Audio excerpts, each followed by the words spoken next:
Kant Kelsen, que es el mayor representante del positivismo, digamos, del derecho positivo, y es positivista, decía que el derecho es norma, y decía que la norma es válida cuando es sancionada por autoridad competente y con los procedimientos correspondientes, ¿sí?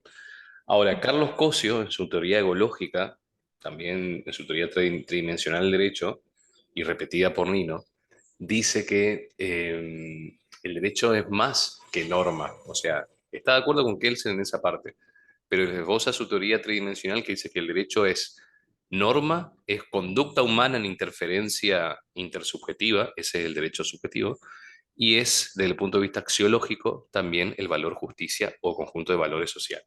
Entonces, desde el punto de vista normativo, el derecho es norma. Desde el punto de vista axiológico, axiológico tiene que ver con valores, es el derecho a Ujú. justicia.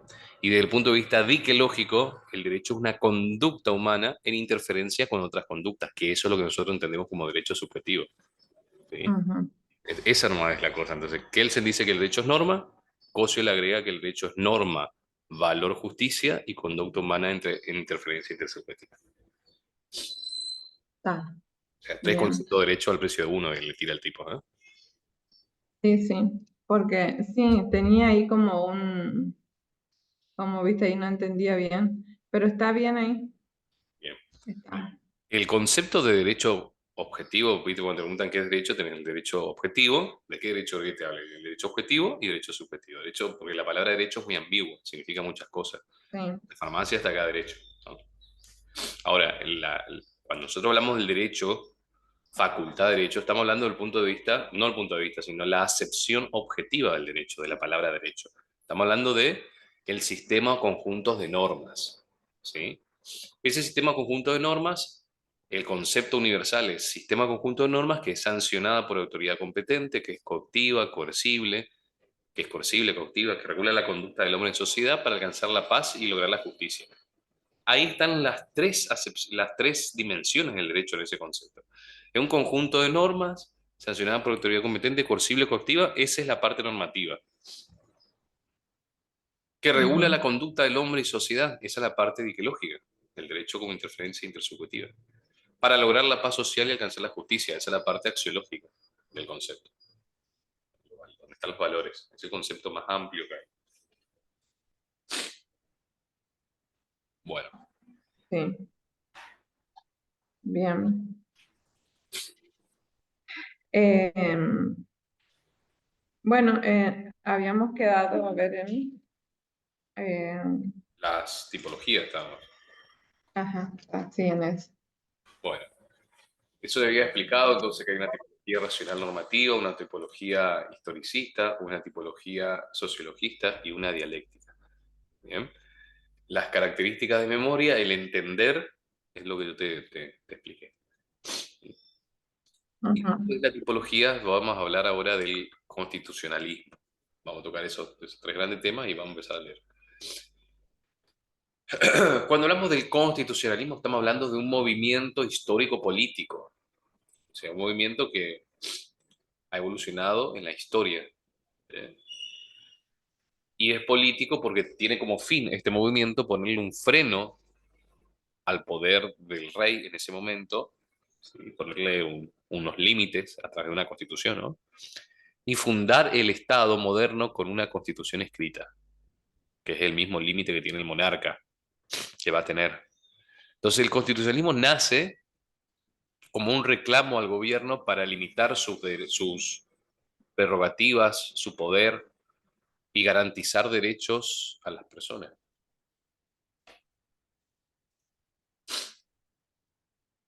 Entonces, el constitucionalismo es un movimiento histórico-político, le podemos agregar también social, jurídico. Histórico-político no puede faltar. Es histórico porque va evolucionando en el tiempo, se va ampliando sus reclamos, ese movimiento va ampliando sus reclamos. Y es político porque tiene que ver con el poder, quiere limitar el poder del gobierno. Que en ese momento, cuando nace, habían monarquías absolutas. Bueno, como movimiento histórico-político, nosotros conocemos un constitucionalismo clásico, a un constitucionalismo social y a un constitucionalismo moderno, de ahora. Entonces vamos a tener estas tres cosas que hay que relacionar.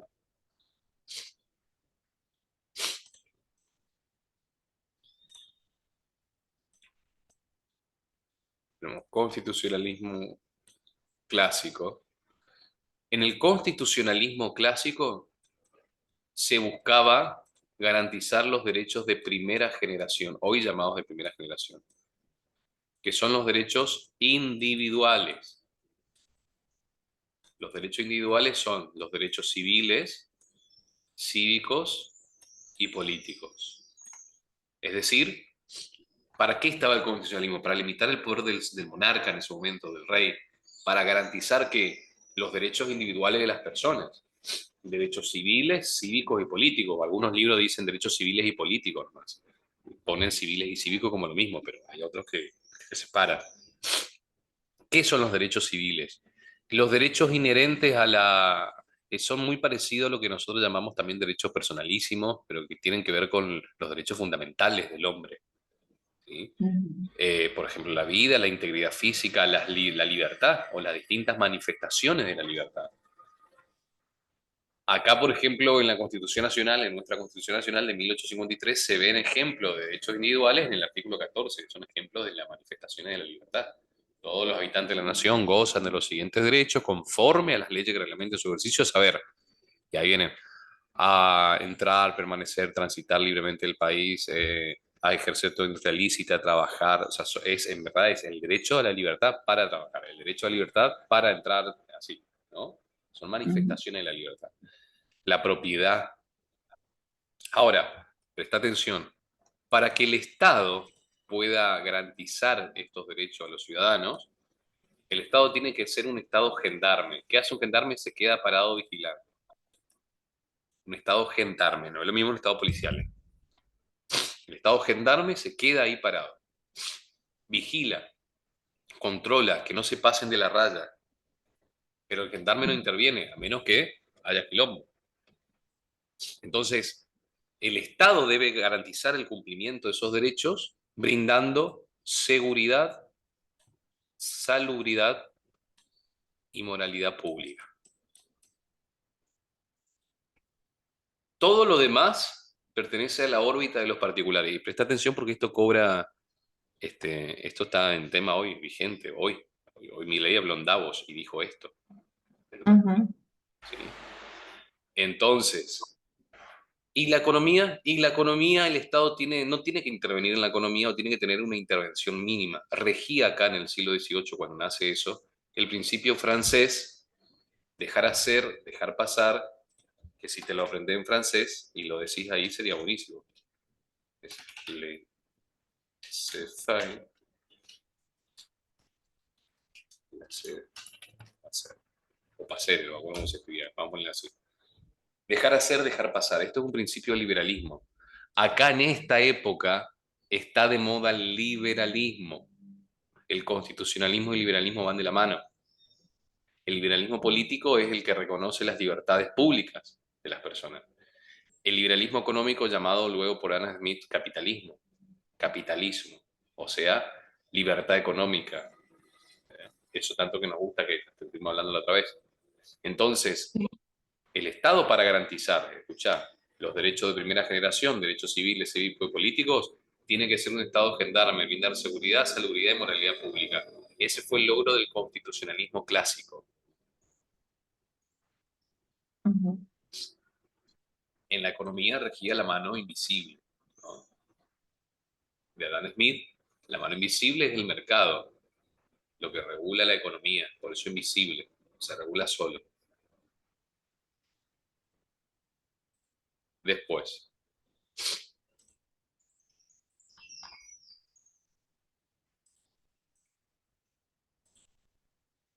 entrando a fines del siglo XIX, 100 años después, y entrando al siglo XX, vamos a tener la explosión de las ideologías de Carlos Marx, que en 1848, siglo XIX, mitad del siglo XIX, escribe, publica el Manifiesto Comunista. Carlos Marx fue un judío alemán, importante el dato judío para la historia, alemán, que fue mantenido por su esposa y uno de sus hijos se murió suicidándose, muertos de hambre otro. Y fue mantenido, para hacer su teoría, por capitalistas, o sea, que invirtieron en él. Y si quiere ir al verdadero fondo de la historia, Carlos Marx, masón, también, grado, no sé si grado 31, 32, 33, fue un invento de los iluminados de Baviera de esa época, que buscaron desde esa época, en realidad desde antes, pero en esa época fue su segundo intento. El primer intento fue con la Revolución Francesa de formar su Estado europeo globalizado. En la teoría de conspiraciones vas a escuchar los Illuminati. Bueno, vamos a la parte de la historia, no de conspiración. Y en el segundo intento crearon el comunismo. ¿Para qué? Para destrozar a ese sistema liberal que también fue creado por ellos, pero que le había otorgado libertades al hombre que se le fue, digamos, de las manos. Entonces, con el comunismo, viste la tesis, la antítesis, la síntesis, ¿no? Soy dueño de la tesis, soy dueño de la antítesis, busco la síntesis. Entonces, ahí tenemos las dos cosas enfrentadas. El comunismo junto al anarquismo, dos movimientos sociales y políticos que vienen de Europa, en Argentina, en todo el mundo, empiezan los movimientos y las revueltas sociales. Los derechos de trabajadores, que en gran medida tuvieron una gran legitimidad, entre otros. ¿Sí? Entonces el constitucionalismo tiene que mutar. Ahora las exigencias ya no son más, vamos, queremos los derechos individuales reconocidos porque ya están reconocidos. Las exigencias del constitucionalismo entonces ahora va a ser, queremos derecho social. Inventaron ese término. Entonces ya no va a ser un constitucionalismo clásico, ahora le vamos a conocer como el constitucionalismo social. Fin del siglo XIX, primera mitad del siglo XX en toda Europa y acá también con Perón, Irigoyen, Perón. Entonces vamos a tener movimientos de Alemania nazi en Alemania. Vamos a rescatar algo de los alemanes, porque no es solamente los 6 millones, si es que fueron 6 millones de judíos quemados o muertos. No. Adolf Hitler, en economía, si bien tenía un sistema totalitario, que es el que vamos a hablar acá, en la unidad 3 creo que está formas de gobierno, ahí ponemos el totalitarismo, la Alemania nazi, tenía que importar gente de otros países para trabajar porque la industria se había reactivado, claro, la industria bélica. Había pleno empleo en Alemania y fue el primero y único en salirse del sistema de la banca internacional o el sistema financista, como lo llamaban. O sea, dejaba de depender de los bancos privados. Y eso molestó mucho a la élite bancaria. Por eso, más que nada, le destronaron de su propio invento, porque también fue un invento para controlarlo, ¿no? Entonces, cuando se le sale de la mano porque inventa un patrón que no es el patrón oro que depende de la banca, inventa un patrón horas de trabajo y fue autosuficiente, es que le desenmascaró al sistema, ¿sí? Y otros países querían copiarle. Uno de ellos era Argentina con Perón. Es verdad que Perón no era nazi, pero es verdad que se llevaba bien con los nazis por su modelo económico. Moraleja, no te meta con la banca. Entre paréntesis, que eran judíos, por eso los odiaba tanto, porque los dueños eran los judíos. Ese era su odio. Bueno, eh, acá el constitucionalismo social ya no necesita que el gendarme dé un paso. Entonces va a ser un Estado intervencionista. Va a intervenir en la economía. Podés intervenir al mango como un Estado comunista, totalitario, o podés intervenir más o menos como un Estado socialista. Entonces va a tener las mismas funciones: seguridad, salubridad, moralidad pública, y ahora va a tener una nueva función que es el interés económico, se va a meter en la economía, para garantizar los derechos después llamados de segunda generación, que son los derechos económicos, los derechos sociales y los derechos culturales.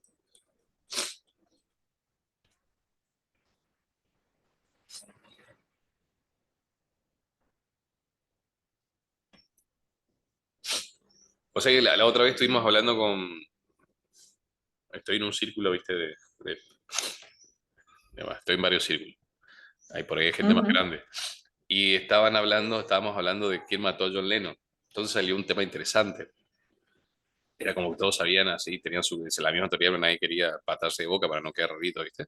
Y yo digo abiertamente, John Lennon lo mató fulano de tal, obviamente, todos vimos tal cosa, pero en realidad este fue pagado, este fue un loquito que le agarraron, ¿no? ¿Y por qué murió John Lennon? ¿Por qué? Y si nosotros vemos las entrevistas de John Lennon, tiene que ver con esto, nunca me voy de la rama así, ¿no? Si yo me voy y veo las entrevistas últimas de John Lennon, el tipo, así como Michael Jackson, denunciaba el sistema. Decía que el complejo militar industrial anglosajón, o sea, Inglaterra, Estados Unidos, tiene planes perversos para la humanidad. Entonces, ya estabas ahí loquito en ese último tiempo y lo eliminaron. Y entonces lo que nos lleva al otro tema de fondo. Los Beatles nacieron, esto lo en sociología, a full este tema, en el Instituto Tavistock. El Instituto Tavistock existe hasta hoy. Es el Instituto de Ingeniería Social, en realidad es un instituto de marketing y estudio social, ¿no? Pero es ingeniería social más grande del mundo que está en Londres. Y lo que buscaron con los Beatles es romper las bases del sistema judío-cristiano occidental, fines de los 50 y comienzo de los 60. Metieron las drogas, metieron el movimiento hippie y con esos chavos la sociedad. Ese fue el tercer intento y culminó en lo que conocemos hoy, los progres de hoy, porque eso nació en los 60. Ese fue el tercer intento. El primer intento fue la Revolución Francesa y los rezagos allá, ¿no? O sea, son revoluciones de los iluminados de Baviera. Después, el segundo intento fue el comunismo y el tercer intento fue eso, el feminismo, nace con los Beatles, el movimiento que rompe la estructura del sistema occidental y ahí le metieron los hippies, el feminismo, tercera y cuarta ola, lo que sería hoy el desenlace del progresismo, ¿no? Bueno, vamos a relacionarlo con eso porque no vamos a desaprovechar el Sí. tiempo, ¿eh? Entonces, en el Estado intervencionista, el Estado se va a meter en la economía, se va a meter en la vida de las personas y te va a decir, por ejemplo, a qué precio, que vos no podés aumentar el alquiler, a qué precio vender tu comida en el restaurante, porque eso es justicia social. Y está de moda entonces un neomarxismo, pero atenuado, el socialismo comienza, ¿no? En todo el mundo, en Argentina con el peronismo. Y ya para esa época, pero un poquito más adelante, fines de los 60, 70, ese movimiento hippie empieza a hablar de qué? Empieza a hablar de, además del amor libre y todo eso, que irrumpe en la sociedad, esa es la ventana de Orton, empieza a hablar del cuidado del medio ambiente. Ja, lo que hoy también está de moda, o sea, hoy ya estamos ahí ya, en su máxima expresión. Entonces empiezan los movimientos ambientalistas y el constitucionalismo ya se agarra ya de ese movimiento para decir, no, no, no nos basta con los movimientos de segunda, los derechos de segunda generación. Debemos proteger derechos que van más allá de los grupos de personas o de los derechos individuales. Debemos proteger derechos que nos sobrepasan los límites de los países, el medio ambiente. El movimiento hippie puso las bases con todo eso, después lo de Vietnam. De hecho, John Lennon comandó las protestas contra la guerra de Vietnam. De ahí está el video, no sé si conoce el video, Peace a Change, darle una chance a la paz, no sé qué. Give Peace a Change, temazo, ¿eh? En el video de YouTube, todos los movimientos juveniles ahí en contra de la Vietnam. O sea, eran los progres la época. Y medio Sí. ambiente, ¿no? Y de paso, mientras hablaba John Lennon, decía cada dos palabras, Hare Krishna. O sea, le metía ahí el pseudo movimiento oriental del budismo y todo eso. Todo eso estaba de moda, que nuestros padres saben. Bueno, nacieron nuestros padres, nuestros abuelos ya eran grandes, se comieron todo eso, ¿no? Bueno, y empiezan todo el movimiento climático, ya se llamaba movimiento climático para los 80 y en 1991 vamos a tener la cumbre de Río, donde literalmente nos dicen, ustedes, nosotros somos el cáncer del planeta y contaminamos. Y ahí las constituciones de todos los países digo, de todos, de mayoría de los países, van a sufrir cambios normativos. La nuestra fue en 1994, para adaptarse a los nuevos reclamos, entre comillas, sociales, producto del constitucionalismo también, que es un constitucionalismo moderno, que necesita que se protejan los derechos llamados hoy de tercera generación, que se llaman los derechos internacionales, también se llaman los derechos de la solidaridad, tienen distintos nombres, o también se llaman simplemente derechos colectivos. Lo que pasa es que los derechos de segunda generación son derechos colectivos también. ¿sí? A diferencia de los de primera que son individuales. Pero estos son más colectivos. Y para eso vamos a necesitar un estado de bienestar general, un estado moderno que garantice el cumplimiento de las funciones de los derechos, eso, pero para eso va a tener las funciones clásicas, la seguridad, salubridad, moralidad pública, interés económico, y también va a tener bienestar general, que es básicamente el bien de todos y de cada uno, y se empiezan a introducir nuevos derechos del bienestar general. Nosotros vamos a tener, por ejemplo, derecho al medio ambiente sano, derecho al consumidor, un artículo 41, 42, derecho a resistencia a la opresión, artículo 36, aunque se relaciona con derechos individuales, eso. En derechos humanos, todos los derechos son dependientes, ¿eh? No es que el derecho a la salud se relaciona con la vida, el derecho a medio ambiente sano se relaciona con la salud y a saber se relaciona con la vida. Entonces ahí es donde nuestra constitución ya tiene dos influencias ideológicas totalmente distintas a la del comienzo. Una cosa es esta constitución de Alberdi, su reforma de 1860, en 1853, tenemos una constitución basada en esto.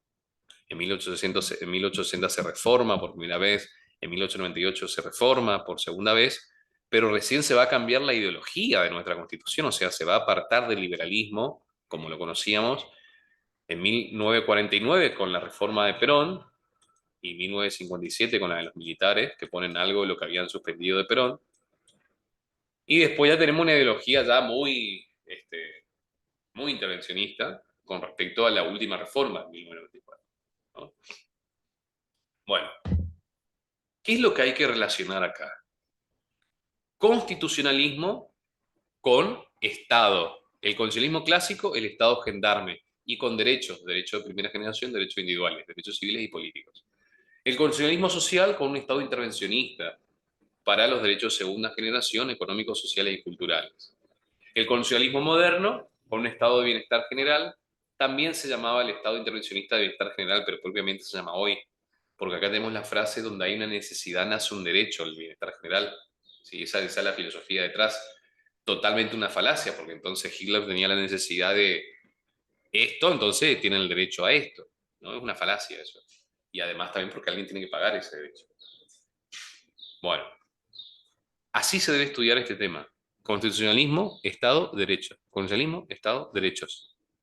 Hay que relacionar esas tres cosas. ¿Se entendió? Sí, Bueno, esto lo simplifiqué en relaciones con estas tres cosas, porque vos tenés constitucionalismo, después tenés derechos, las generaciones, ¿no? Derechos individuales. Vamos a poner un ejemplo de derecho económico, social y cultural, a ver qué se te ocurre.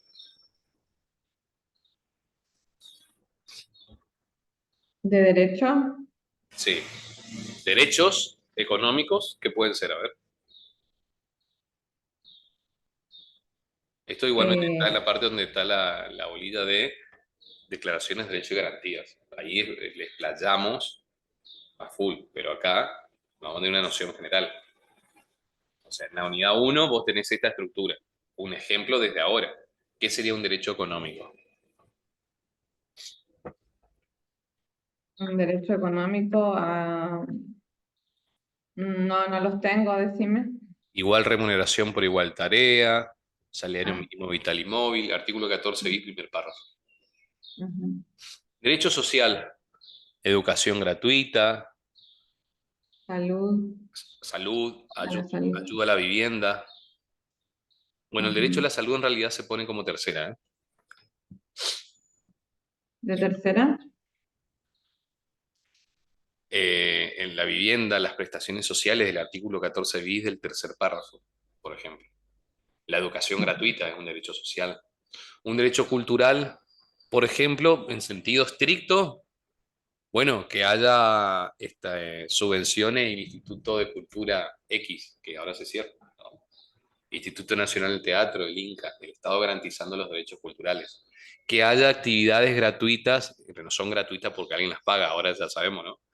En la playa para ir a ver a Soledad Pastorutti, el Festival de Chamamé que hay ahora, en Corrientes, ¿no?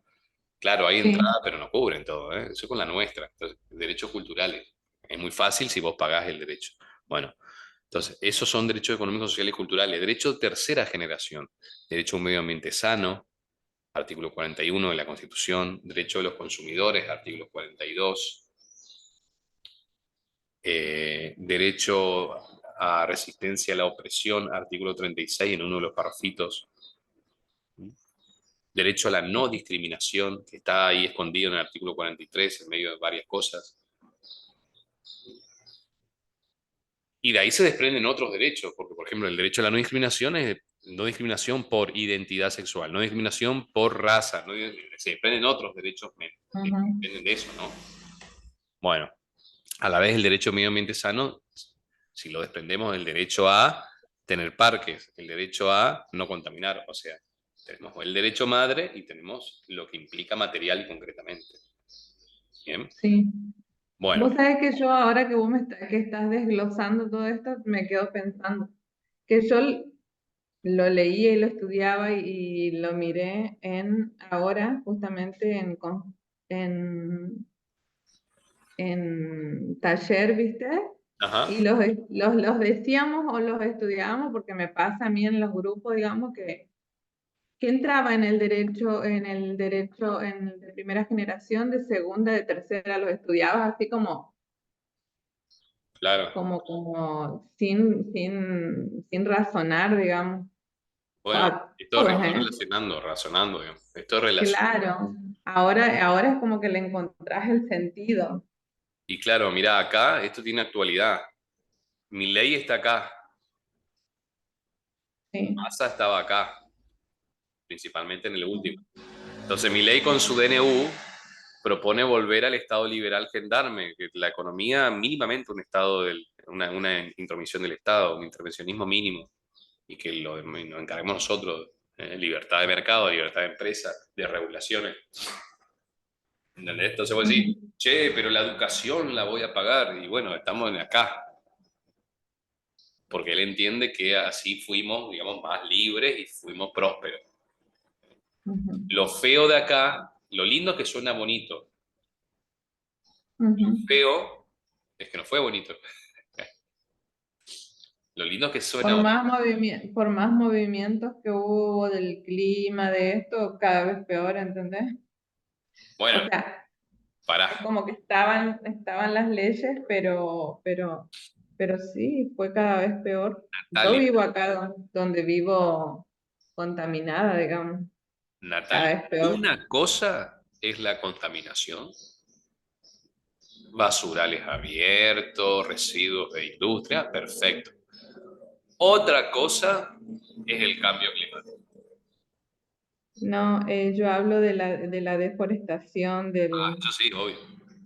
Bueno, eso, porque acá cuando yo era chica, por ejemplo, eh, qué sé yo, ibas al campo y era todo plantas, árboles, estaba el monte, digamos. Y ahora vos salís y es todo una pampa, ¿entendés? No hay nada. claro, bueno, eso sí. Bueno, para comenzar otro tema corto y en 2 minutos mando otro link, o Sí. mándame vos, ¿sí? Ay, no aprendí, Ay, no me enseñaste. bueno, para, entonces ya te mando dos para, Dale. date un recredito cortito.